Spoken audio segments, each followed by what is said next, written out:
Glass Midgeon here, and we're doing something a little bit different. Today, I'm giving myself a challenge. The challenge is only using one type of wood am I allowed to build something. And so today's challenge is a pathway. And that means that out of each of these woods right here, I need to build an individual pathway for each piece of wood, which is a lot of fun. So the goal is to be able to show that I can build with those things. We haven't included these ones simply because these ones are oak trees, so they don't have their own little special area. They'll just be included in the oak wood area. These are all the trees that we're using. We're using every single one from the game, even the two nether ones, the crimson and the warped. So these are all the color palettes we're using. We're allowed to use other blocks with them as long as we use these to make it really stick out. So the first cool business is dark oak. For dark oak, we're going to be using these blocks, including the leaves. And this is how that turned out. I decided to make a cute little waterway, a little creek. I decided to use a coarse dirt path, which is really simple, really easy. I put up the dark oak fences, dark oak logs, and dark oak leaves, which really suit this type of pathway. I put down tuff, I put down mossy stone and regular stone bricks, and stone brick walls as well, which I think suit the area a bit more. Personally, I love this cute little design. It's easy, it's simple, and it's a lot of fun to mess around with. You can add and take away a lot to it. But dark oak is one of the easier woods to build with, as it tends to be the one everyone tends to choose. Spruce. Spruce is probably one of people's favourite logs, and we're using all of these types of log today. That's the only wood we're allowed to use. And this is the path I chose for spruce. People always use spruce for more medieval, more homely kind of builds, and so that's generally the style I went for, with lots of flower or a lot of greenery. A lot of spruce leaves, andesite walls, spruce gates, and spruce slabs, making it a very simple pathway. It's been paved. It's a very simple, but I think it's a very nice looking pathway. Next up is the usual oak. Oak is a lot of fun. This is the wood we're allowed to use, and I chose something a bit different. I decided to build outside of my comfort zone, and I decided to make something different. I chose for this wall here, with a little garden in the back, and this pathway that goes over a very dangerous area, which I thought would be very interesting, and oak does look good overhanging a cliff or something. So I thought that would very much suit the oak, and I very much do appreciate the look. It's a very nice look, it's very bright, it's very simple, and it does suit the oak palette. Next up is birch. I think everyone either loves this one, hates this one, or has no opinion on this one. For birch, I went for a very simple design, using only these type of wood. I chose to make it a very desert look, since in my survival world I'm doing a desert. I've been using a lot of birch in that one, so I thought, why don't I just explore what I can do with a desert that I'm not doing in my survival world. So I chose to make a paved path, with birch leaves and a birch fence. It's very cute, it's simplistic, it's not too much, it's not too heavy on wood or on leaves, and I think it would look very nice in a lot of different types of bases. Next up is Acacia, and I feel like this one gets a lot of hate. Acacia gets a lot of hate because people don't like the bright orange, people don't really appreciate the bright colours, and I understand that, but to me Acacia is a very fun one to play with. So let's see. Now with Acacia, I might have gone overboard. I didn't intend on terraforming this little plot of land so much, but I decided to build it by hand. I'd put it on my Twitch stream before, when I was streaming on Twitch, and it showed me how I just kept building it, and I didn't stop building it because I was getting into building it. So in saying that, it was a lot of fun to build this one. Terraforming it, making it a nice little hill, putting down the cobblestone walls, using the acacia gates, acacia slabs, and acacia leaves and fences for the little tree I made. There's tuff and stone brick and grass and cobblestone and regular stone and andesite and tuff. It's nice and tidy and it's very sweet and it's simplistic.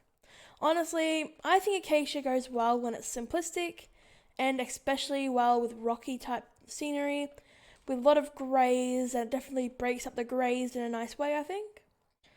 So I think people should really give acacia more of a chance because this was a very fun build to make and I was pleasantly surprised by how much fun I had doing it. Next up is jungle. Now people either don't mind jungle wood or they hate it.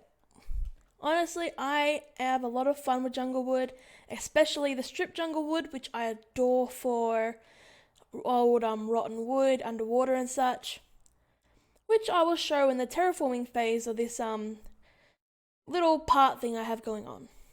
So let's just go see the jungle wood. For the jungle wood design, I went for a more overgrown look with jungle fences and jungle planks. And I went for jungle leaves, I have bamboo, lots of ferns, a bit of a water feature, and a very stony pathway. Which, if you think about it surrounded by massive jungle trees, that would fit right in. It would look nice in between everything, and it would very much fit a very nice vibe for that. So that was very fun to build. I liked experimenting with it a lot, and I genuinely think the jungle is a lot of fun to build with, even for a pathway. And it definitely mutes the colour a bit with the stone, which also helps make the jungle really pop out a bit more. Next up is the warped wood. Oh, really just warped, because it's very weird. The nether wood is very weird. But I really love it.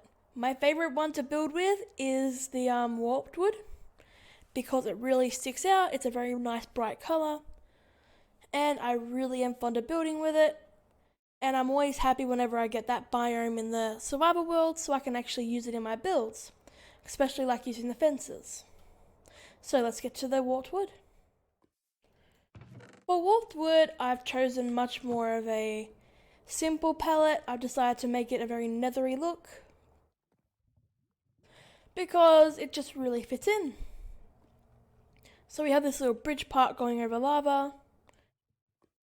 We have nether brick. We have some warped fences, warped gates, and a handmade tree which I made falling to lava. It's a very simplistic path, but it's a nice one to have nonetheless. It's probably not that much of a it's more of an aesthetic path than a useful path, because as soon as a ghast comes around and shoots at you, it probably won't last that long. Crimson wood. Crimson is a lot of fun. It's easier to get, even though it's very dangerous to get. And it's a very nice shade of this pinkish reddish colour, which I'm kind of fond of. So let's get into crimson wood. So for the crimson design, I went for something a bit different. I went for different angle as well, actually. I made some trees. Well, not trees. They're crimson trees, aren't they? I used the crimson fences, the crimson slabs, the red nether brick, some crimson logs, stripped crimson logs, I should say. And I made it very similarly to the warped one, over a lava lake, well, lava stream, I guess. And I think it came out really nicely. It's not my best work, but I think it was very simple, very fun, and it does what it needs.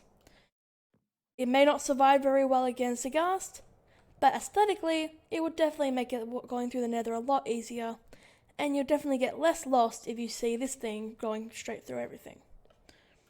So that's all I have for everyone right now. I've gone all the way from dark oak to crimson wood. Don't mind that other structure there. That was just me testing some things. And these are all the paths. They all look cute. They all look unique. I really do like building in little squares because it's like having a very interesting experience seeing a little biome or a little area that's just been cut out, which I think is cool. I'm really fond of how each one looks, and I'm very curious to see how everybody else thinks of them. I gave up this challenge to myself because I honestly felt like there's a lot of people who judge Minecraft wood, and they always say like it's ugly, or why would you use that? It's better to make sticks and everything. So I thought, why don't I give it a go then?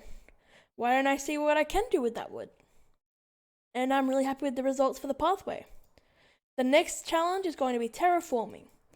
So no known pathways, but just making an entire terraformed area just with the one type of wood and maybe some rocks and grass and such, but no other types of wood, which I think will be a bit harder, especially in a small space.